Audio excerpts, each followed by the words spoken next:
Hello friends, प्रज्ञा smart classes में आप लोगों का स्वागत है।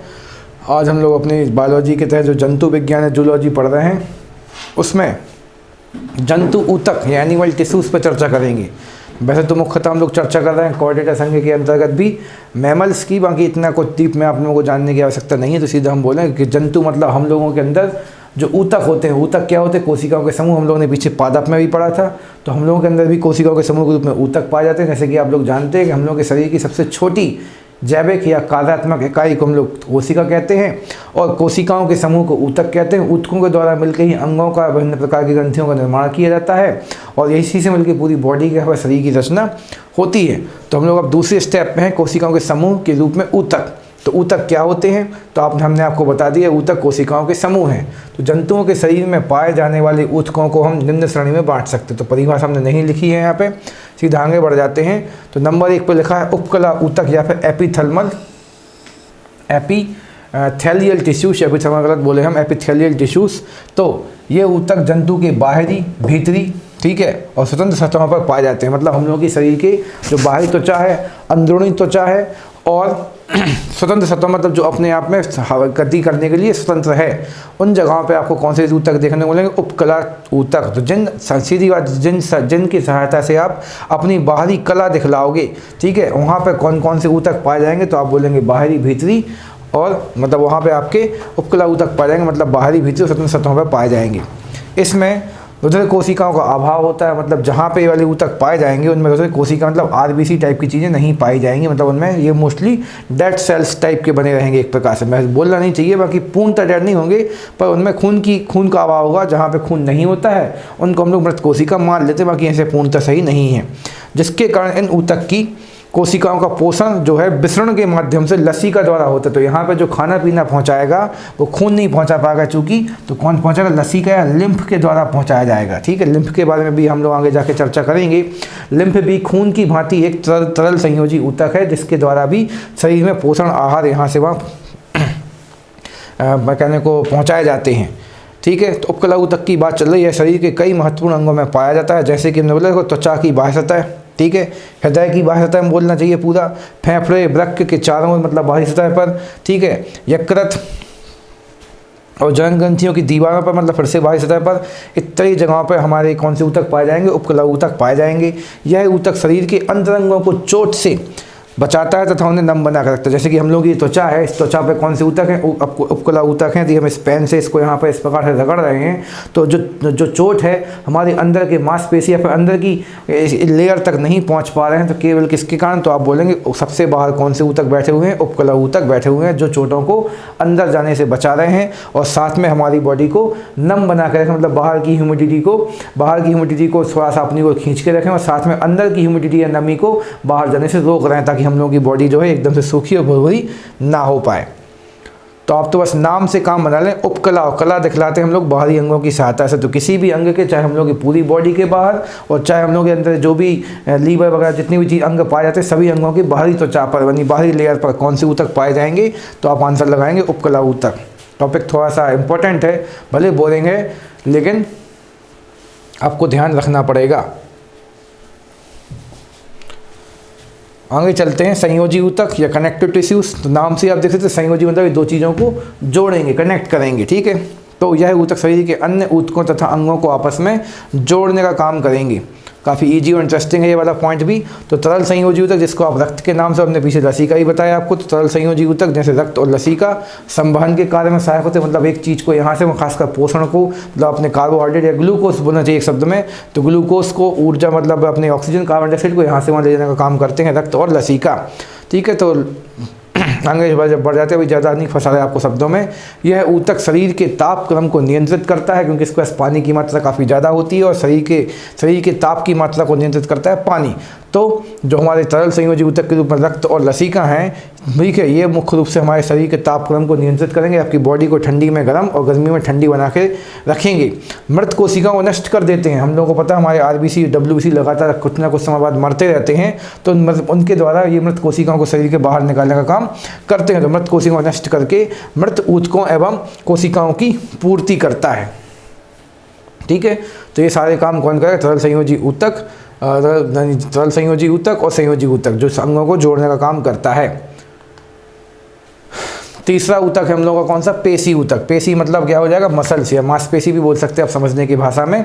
तो पेशी ऊतक, इसे संकुचनशील ऊतक कहते हैं। संकुचनशील मतलब जिसको आप कंप्रेस कर सकते हैं, इंग्लिश में क्या लिखा है, कंट्रैक्टाइल टिश्यूज कहते हैं इसको आप। तो इसे संकुचनशील ऊतक भी कहा जाता है। शरीर के सभी पेशियाँ, शरीर के नहीं की होना चाहिए, शरीर की सभी पेशियाँ जो हैं, शरीर की सभी पेशियाँ इसी ऊतक से मिलकर बनी होती हैं। ठीक है, पेशी मतलब मांसपेशी। तो आप लोगों को पता है कि हम लोग शरीर के सबसे ऊपर पहले क्या होती है, त्वचा होती है, त्वचा के ऊपर मांसपेशी, उसके नीचे हड्डी या फिर हड्डी या सूरज में हड्डी से, तो हड्डी के ऊपर मांस चढ़ा होता है। और मांस किस प्रकार के ऊतकों का बना होगा, तो आप बोलेंगे पेशी ऊतक का बना होगा। ठीक है, और उन सभी को आपस में जोड़ने वाली चीज़ कौन थी हमारी पीछे, तो आप बोलेंगे सर हमारा वहाँ पर कनेक्टिव या फिर अपना संयोजी ऊतक थे। तो शरीर की पेशियाँ मतलब मांसपेशियाँ इसी ऊतक की बनी होती हैं। ये पेशी ऊतक कितने प्रकार के होते हैं, 3 प्रकार के होते हैं, जिसमें से नंबर 1 पे कौन है, अरेखित मतलब अनस्ट्रिप्ड, जिनके ऊपर कोई रेखा नहीं होगी। तो यह पेशी ऊतक उन अंगों की दीवारों पर पाया जाता है जहाँ पे अनैच्छिक रूप से गति होती है, मतलब इनकी गतियों पर हमारा कोई कंट्रोल नहीं होगा। ठीक है, समझने के लिए आप लोग बोल सकते हैं, समझने के लिए, ना कि ये बाहर वाली चीज़ है कि हमारे हाथ पे खासकर इस हथेली पर फिंगरप्रिंट्स के रूप में ये जो धारियाँ होती हैं, इन धारियों की सहायता से हम चीज़ों को आसानी से पकड़ सकते हैं, क्योंकि इन पर रेखाएँ, तो इन पर हमारी इच्छा चलेगी। लेकिन जिन पर रेखाएँ, जहाँ पर रेखाएँ नहीं होंगी, मतलब इस पेन को यदि हम यहाँ से पकड़ने की कोशिश करें तो आप देखते हैं कि उसके यहाँ से हम उतनी आसानी से इसको नहीं पकड़ पाएंगे। क्यों, क्योंकि यहाँ पर धारियाँ नहीं है, मतलब यहाँ पे हमारी इच्छा पूर्णतः नहीं चलेगी। तो अनैच्छिक मतलब अरेखित, या अरेखित मतलब भी अनैच्छिक। तो जहाँ पर रेखाएं नहीं पाई जाएंगी वहाँ पर चीज़ों को आप नहीं रोक पाएंगे। जैसे मुंह पे, हम लोग की जीभ पे तो बहुत सारी रेखाएं हैं, इसलिए हम लोग खाने को यहाँ से वहाँ कर सकते हो, कंट्रोल कर सकते हैं। लेकिन यदि वो एक बार गले पे पहुँच जाए तो आप उस खाने को नीचे जाने से या फिर उसको ऊपर आने से नहीं रोक सकते। जो भी गति होगी वो स्वयं होती रहेगी। तो चूँकि वहाँ पे कोई रेखाएं नहीं होती, मतलब उन पे कोई कंट्रोल नहीं होगा, आपकी इच्छा नहीं चलेगी। ठीक है, जैसे कि आहार नल, मलाशय, मूत्राशय, ठीक है, रेक्टम और यूरिनल, रक्त की वाहिनी मतलब हम लोग की जो धमनियाँ और जो सिराएँ हैं, अंदर आर्टरीज और बीन्स हैं, उनमें खून लगातार यहाँ से वहाँ हो रहा है। हम पूरी कोशिश कर रहे हैं कि खून केवल दिमाग की ओर जाए, बाकी के अंगों की ओर ना जाए, फिर केवल पैर की ओर जाए, दिमाग की ओर ना जाए। तो ऐसा खूब सोच लें आप, लेकिन ऐसा कुछ करना संभव नहीं है, क्योंकि ऐसी मांसपेशियों की क्रियाविधियों पर हमारा कहने को कंट्रोल नहीं हो सकता, क्योंकि वहाँ पर कोई रेखाएँ नहीं है, मतलब उन पर कोई कंट्रोल नहीं है।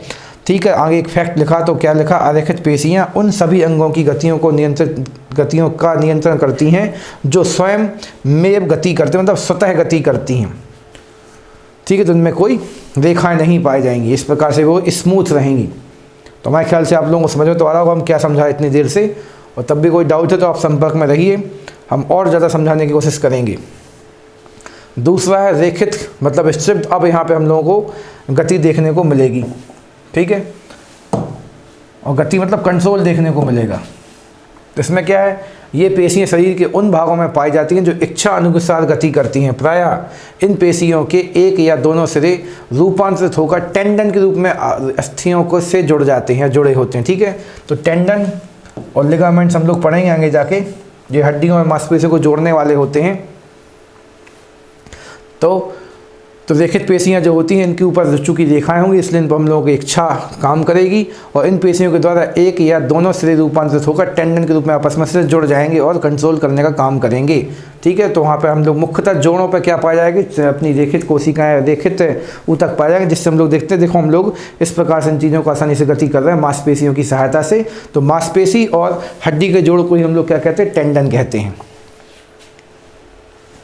आगे चलते हैं। अब लिखा 3 नंबर पर कौन सी मांसपेशी मतलब अपनी कौन सी पेशी ऊतक का तीसरा उदाहरण कौन सा, तो हृदय पेशी, कार्डियक मसल्स। तो ये पेशियाँ केवल हृदय की दीवारों पर पाई जाती हैं और इन्हीं पेशियों की सहायता से हृदय क्या कर पाता है, गति कर पाता है। ठीक है, जो बिना रुके जीवन पर्यंत गति करता रहता है। संरचना की दृष्टि से यह रेखित पेशी ऊतक से मिलती जुलती है। ठीक है, किससे मिलती जुलती, तो ये आपको ध्यान रखना है। तो वो हृदय भले स्वतः गति करता है, लेकिन उस पर उसका खुद का स्वयं का तो कंट्रोल है, इसलिए वो संरचना की दृष्टि किस पे रेखाएं तो हैं, तो रेखाएं, इसलिए उसकी तुलना किससे करेंगे, अब रेखित से, ना कि आरेखित से। तो संरचना की दृष्टि से तो किसके समान है, यानी रेखित के समान, लेकिन कार्यविधि की दृष्टि से आरेखित के समान हो जाता है। तो जो हम लोग की पेशी ऊतक हैं 3 प्रकार के हैं। आरेखित मतलब जिन पर कंट्रोल नहीं होगा, रेखित मतलब जिन पर कंट्रोल होगा, मुख्यतः जोड़ों पर पाई जाएंगी, और हृदय पेशी जो हृदय के अंदर पाई जाएंगी, तो वो संरचना के आधार पर रेखीय प्रकार के हैं और कार्य क्षमता या कार्यविधि के आधार पर आरेखित प्रकार की हो जाएंगी।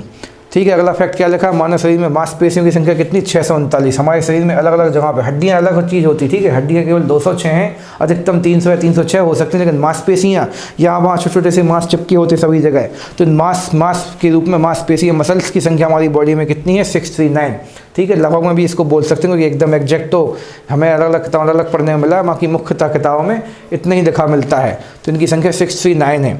मानव शरीर की सबसे बड़ी मांसपेशी आपको किसे बोलना है, तो ग्लूटियस मैक्सिमस। इसके नाम में ही चूँकि मैक्सिमस लगा है तो इसका मैक्सिमस के कारण इस अपने शरीर की सबसे बड़ी होगी। जैसे कूला की हड्डी या मांसपेशी, कूले की मांसपेशी कहते हैं। कूले की मतलब बैकबोन के ऊपर जो मांस लिपटा होता है, ठीक है। जांग की मांसपेशी हम लोग बोल सकते हैं इसको, ठीक है। अगला पॉइंट क्या रखा, मानव शरीर की सबसे छोटी मांसपेशी स्टेपिडियस, जो कि कान के ऊपर चिपकी होती है यहाँ पे, ठीक है। तो हम लोग जैसे प्रकार से हड्डी आप लोगों को याद है कि फीमर सबसे बड़ी हड्डी, तो उसी फीमर के ऊपर चिपकी हुई मांस को नाम क्या देना आपको, ग्लूटियस मैक्सिमस। और आपको जिस प्रकार से याद है कि कान, हम लोगों के शरीर की सबसे छोटी मांसपेशी की हड्डी कौन सी, स्टेपिस, जो कि कान में लगी, तो उसी के आसपास पाए जाने वाली मसल्स को या मांसपेशी को हम लोग क्या नाम देंगे, स्टेपिडियस नाम देंगे। टॉपिक काफ़ी ईजी है, इंटरेस्टिंग है, इसको आसानी से पढ़ के आप डाइजेस्ट कर सकते हैं। और फिर से वही पुराना डायलॉग, कुछ डाउट है तो आप हमसे संपर्क कीजिए। बाकी इतना तो कम से कम समझ के रटने का प्रयास भी कीजिए। बाकी समझ गए तो सबसे अच्छा काम है, आप नाम से काम निकालने की कोशिश ज़्यादा करें। तंत्रिका ऊतक या फिर नर्वस टिश्यू या नर्व टिश्यूज़, तो इसे चेतना ऊतक भी कहेंगे। कि नर्वस का मतलब क्या, चेतना होता है, ना कि वो आप लोग सोचते हैं नर्वस का मतलब घबराना। तो नर्वस तंत्र जब काम नहीं करता है तब घबराते हैं, लेकिन सामान्यतः तंत्रिका के द्वारा आप चेतना बना के रखेंगे हम लोग अपनी। जीवों का तंत्रिका तंत्र इन्हीं ऊतकों का बना होता है, या दो विशिष्ट प्रकार की कोशिकाओं का बना होता है, तंत्रिका कोशिका या न्यूरॉन्स। न्यूरॉन्स वर्ड बहुत आता है कि तंत्रिका तंत्रिका या तंत्रिका तंत्र की कार्यात्मक इकाई क्या होती है, तो आप लोगों को आंसर देना है न्यूरॉन्स। तो न्यूरॉन्स के द्वारा आप तंत्रिकाओं की गतिविधियाँ व्यक्त करते हैं। और नंबर 2 पे क्या है, तो न्यूरोगिलिया। अब न्यूरोगिलिया क्या होता है, तो यह ऊतक शरीर में होने वाली, इसकी बात हो रही है, ठीक है। यह ऊतक शरीर में होने वाली सभी अनैच्छिक और ऐच्छिक क्रियाओं को नियंत्रित करता है। तो हम लोग इस तंत्रिका ऊतक की सहायता से ही अपने शरीर के सभी ऐच्छिक और अनैच्छिक क्रियाओं को कुछ स्वतः तो कुछ अपने द्वारा मेंटेन करते हैं, ठीक है। तो न्यूरोगिलिया कोशिका मस्तिष्क की गुहा को आस्थायित भी करते हैं। तो न्यूरोगिलिया जो अपना टिश्यू होता है पूरे दिमाग पर इस प्रकार से फैला होता है, जिसकी इस प्रकार से फैल जाता है पूरे हमारे दिमाग पर। तो बस सीधी बात आता है, तंत्रिका तंत्र मतलब तंत्रिका तंत्र का हेड कौन है, हमारा मस्तिष्क है। तो मस्तिष्क के द्वारा ही सभी ऐच्छिक अनैच्छिक काम कराए जाएंगे। उसके केवल 2 भाग हैं, तो बना होगा वो न्यूरॉन्स का, और काम करेगा किसकी साथ, न्यूरोगिलिया के साथ है। तो न्यूरोगिलिया के रूप में बनने वाले ऊतक जो हैं पूरे मस्तिष्क में फैले होते हैं। ये आपको याद रखना है, ये थोड़ा सा इंपॉर्टेंट फैक्ट है, नया फैक्ट है। यदि आप ज़्यादा नंबर पाना चाहते हैं तो ऐसे नए नए फैक्ट्स को आपको याद रखने की कोशिश सब चालू रखनी पड़ेगी। पुराने छोटे छोटे फैक्ट तो सब लोगों को याद होते हैं, पर आपको थोड़ा सा एक्स्ट्रा ऑर्डिनरी फैक्ट भी याद रखने पड़ेंगे, ताकि कॉम्पिटिशन में हम लोग आगे निकल के आ सकें। और 1 नंबर ही आप लोगों को हज़ारों लोगों से आगे लेके जा सकता है आज के टाइम पर। तो इस प्रकार से हम अपनी ऊतक की कहानी समेटते हैं, और अगली क्लास में हम आपको ऊतक से ही संबंधित शब्द क्या रहेगा, रक्त। आप लोग जानते हैं हमारे ख्याल से कि रक्त भी जो है एक ऊतक है, जिसका पूरा नाम बनता है तरल संयोजी ऊतक, क्योंकि वो लिक्विड अवस्था में होता है, मतलब तरल अवस्था में होता है, और चीज़ों को जोड़ने का, अंगों को जोड़ने का काम करता है, इसलिए उसका नाम क्या पड़ जाता है, तरल संयोजी ऊतक। तो उसको हम लोग डीप में पढ़ेंगे। तो फिलहाल आज के लिए हम आप लोगों से विदा चाहेंगे। तो धन्यवाद बोलेंगे यदि आप लोगों ने हमारी क्लास पूरी अटेंड की है, और best of luck for ever exams. Thank you.